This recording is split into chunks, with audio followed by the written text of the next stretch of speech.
No ar quente e carregado de poeira do Golfo Pérsico, no começo de 2026, os planos pareciam simples e decisivos.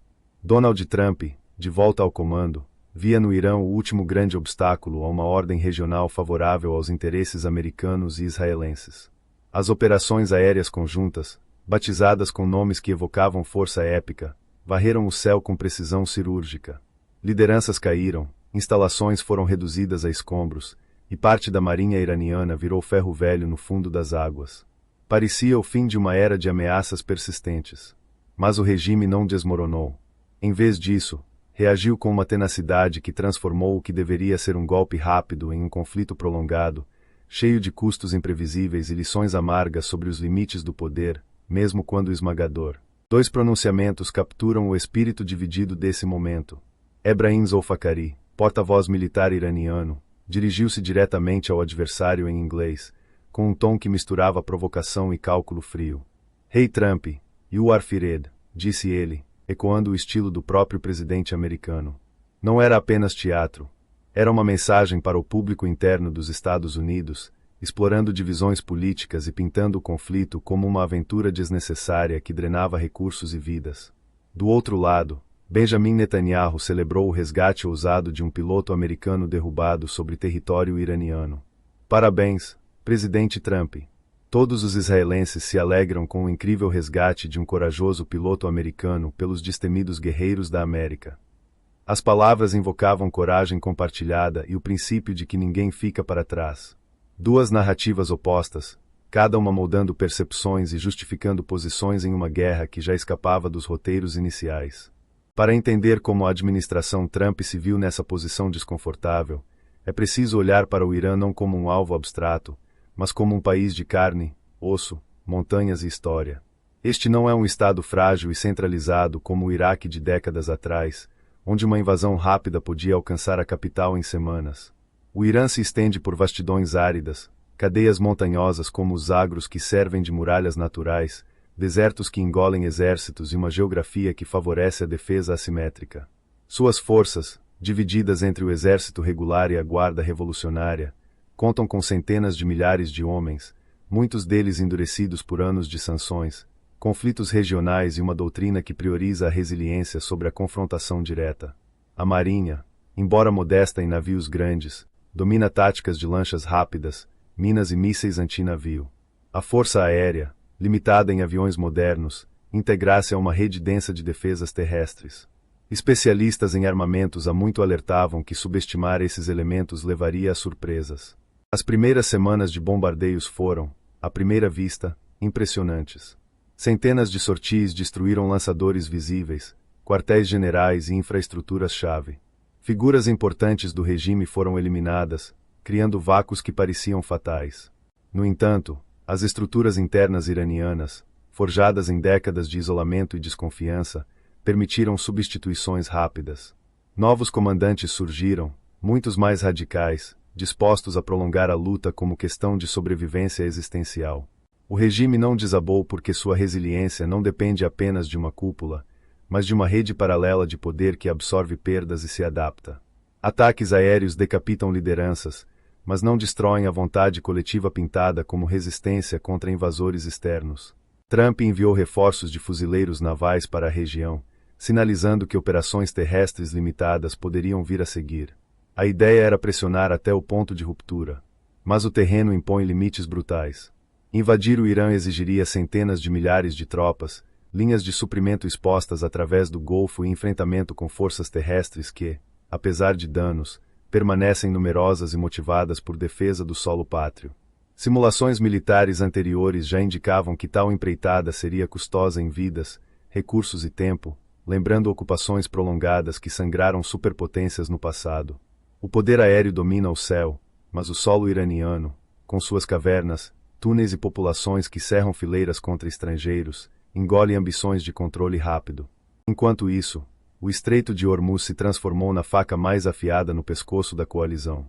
O Irã declarou controle seletivo sobre a passagem, fechando-a efetivamente para navios americanos e aliados, enquanto permitia tráfego condicional a outros, com exigências de transações fora do dólar. Ataques a infraestruturas no Golfo e ameaças persistentes elevaram os preços do petróleo a níveis que ameaçam não só economias globais, mas o próprio status do dólar como moeda de reserva. Países importadores buscam rotas alternativas, e acordos bilaterais em moedas diferentes ganham força. O que começou como operação para proteger interesses energéticos acabou acelerando tendências que enfraquecem a hegemonia financeira americana. Ironia amarga para uma administração que prometia prosperidade e fim de guerras intermináveis. Lideranças europeias observam com cautela dividida. A União Europeia, já sobrecarregada com outros desafios, pede desescalada e prioriza estabilidade energética. Capitais como Berlim, Paris e Bruxelas evitam compromissos militares diretos, temendo um conflito que drene recursos e inflame opiniões públicas domésticas.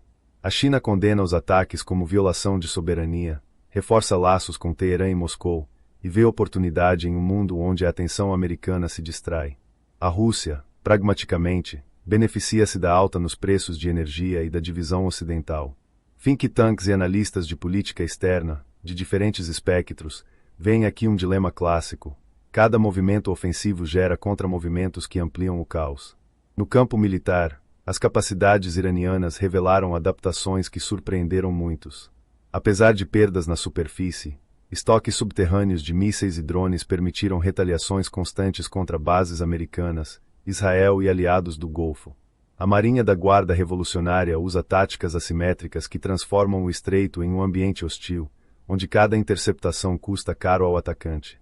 A Força Aérea, modesta em qualidade, compensa com integração a sistemas terrestres que forçam aviões inimigos a operar com restrições.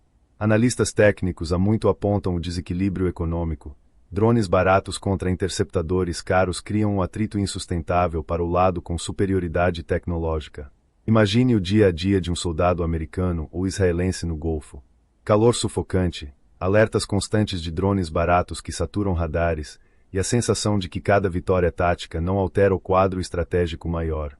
O resgate do piloto americano, celebrado com pompa, simboliza determinação e valores nobres, mas também expõe vulnerabilidades. Aeronaves derrubadas lembram que o domínio aéreo não é absoluto. Zulfikar, com sua provocação em inglês, explora exatamente as fissuras internas americanas, onde debates sobre custos, prioridades e resultados dividem opiniões no Congresso e nas ruas. Geograficamente, o Irã é um adversário formidável.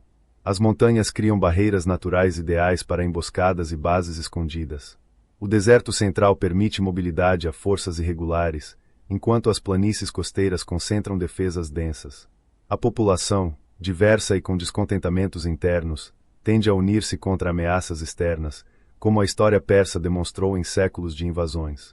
Forças terrestres, com tanques envelhecidos mas numerosos, artilharia e infantaria treinada em doutrina defensiva, representam um desafio que vai além de bombardeios aéreos. A Marinha foca em guerra de atrito no Golfo, minando rotas e ameaçando navios com armamentos acessíveis. Nada disso foi destruído por completo nas primeiras ondas de ataques. Economistas observam o impacto com preocupação crescente. A alta nos preços de energia afeta cadeias globais de suprimentos, desde alimentos na Ásia até indústrias na Europa. O petrodólar enfrenta pressões sutis mas acumulativas quando transações no estreito exigem moedas alternativas.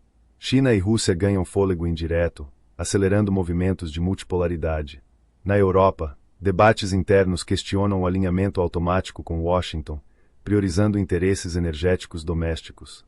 Diplomatas em fóruns internacionais amplificam críticas, posicionando potências rivais como vozes de estabilidade relativa. Humanamente, a crise cobra seu preço diário. Famílias de militares americanos acompanham notícias com ansiedade, alternando entre orgulho de resgates heróicos e medo de escalada. Iranianos comuns, em Teherã, esfarram portos do sul, lidam com escassez, propaganda e o peso de uma guerra que pinta o inimigo como existencial. Substituições na cúpula do regime mostram adaptabilidade burocrática. Novos generais juram vingança e mobilizam reservistas, transformando perdas em narrativa de resistência.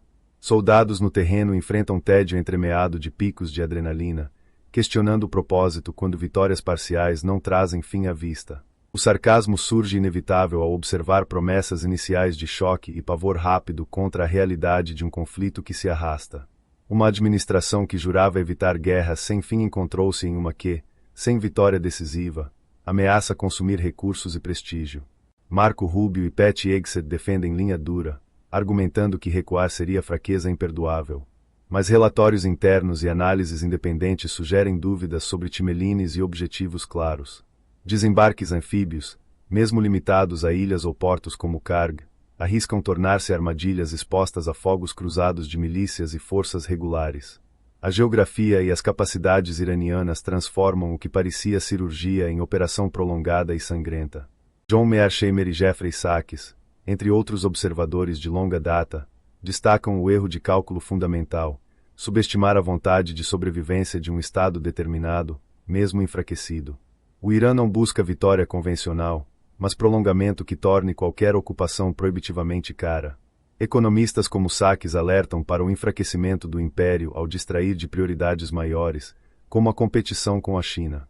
Diplomatas europeus e asiáticos, em conversas reservadas, expressam frustração com uma estratégia que ignora lições de conflitos passados. Think tanks de Washington a Pequim analisam o cenário como dilema de segurança onde ações geram reações ampliadoras. As operações destruíram boa parte da marinha de superfície iraniana, mas unidades especializadas mantêm capacidade de minagem e ataques com drones navais.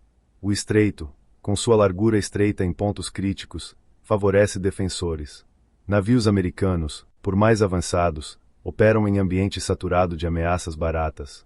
Reforços de fuzileiros sinalizam intenção, mas logística impõe desafios, suprimentos vulneráveis, risco de ataques assimétricos e fadiga de forças estendidas globalmente. A China observa e reforça a presença em águas próximas, enquanto a Rússia fornece apoio indireto. Impactos de longo prazo projetam volatilidade. Alta energética afeta a agricultura, indústrias e lares em múltiplos continentes. Acordos em yuans ou outras moedas ganham terreno. Na Europa, vozes pedem mediação independente. Analistas militares reconhecem sucessos operacionais, mas questionam a ausência de teoria de vitória clara. O regime iraniano, adaptando-se, consolida poder interno ao redirecionar descontentamentos para a ameaça externa. Protestos potenciais são contidos ou canalizados. No coração da sinuca está o dilema: declarar vitória prematura expõe fragilidade, prosseguir arrisca catástrofe maior. Negociar exige concessões, escalar drena recursos que poderiam ir para outros rivais. O Irã sobrevive porque suas estruturas são resilientes, sua geografia defensiva e suas forças adaptáveis. Ataques aéreos enfraquecem, mas não erradicam capacidade subterrânea. Desembarques repetem riscos históricos de ocupações que se tornam pântanos. Ironia suprema: uma guerra para conter o Irã e proteger interesses globais acelerou questionamentos sobre ambos. Países do Golfo recalibram alianças entre medo e oportunidade. A coalizão, forte no ar, frágil em sustentabilidade. O fechamento seletivo de Hormuz força reroteamentos caros e eleva custos marítimos. Exigências de moedas alternativas aprofundam tendências já em curso. Economistas preveem anos de instabilidade se o impasse persistir.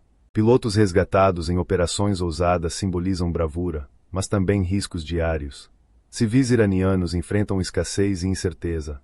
Diplomatas negociam nos bastidores saídas que preservem dignidades sem admitir derrotas.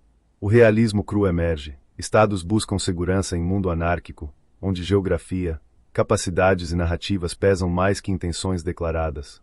Trump buscou maximizar vantagem, mas o Irã explorou brechas para resistir e contra-atacar. À medida que semanas viram meses, escolhas duras se impõem. A ausência de estratégia de saída clara transforma sucessos táticos em desafios estratégicos.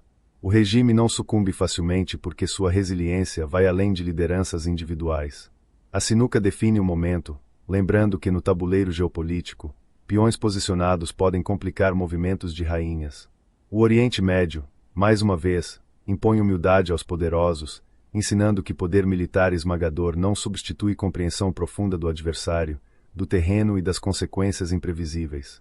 Cada elemento reforça o quadro, uma operação que decapitou visivelmente o regime mas deixou intactas estruturas profundas, forças terrestres e vontade de resistir. O estreito permanece faca no pescoço, com implicações econômicas que vão além do militar. Trump e aliados enfrentam uma armadilha onde recuar parece fraqueza e avançar promete custos altíssimos. O conflito revela não fraqueza inerente, mas os limites de qualquer estratégia que subestima a complexidade humana, geográfica e econômica de um adversário determinado.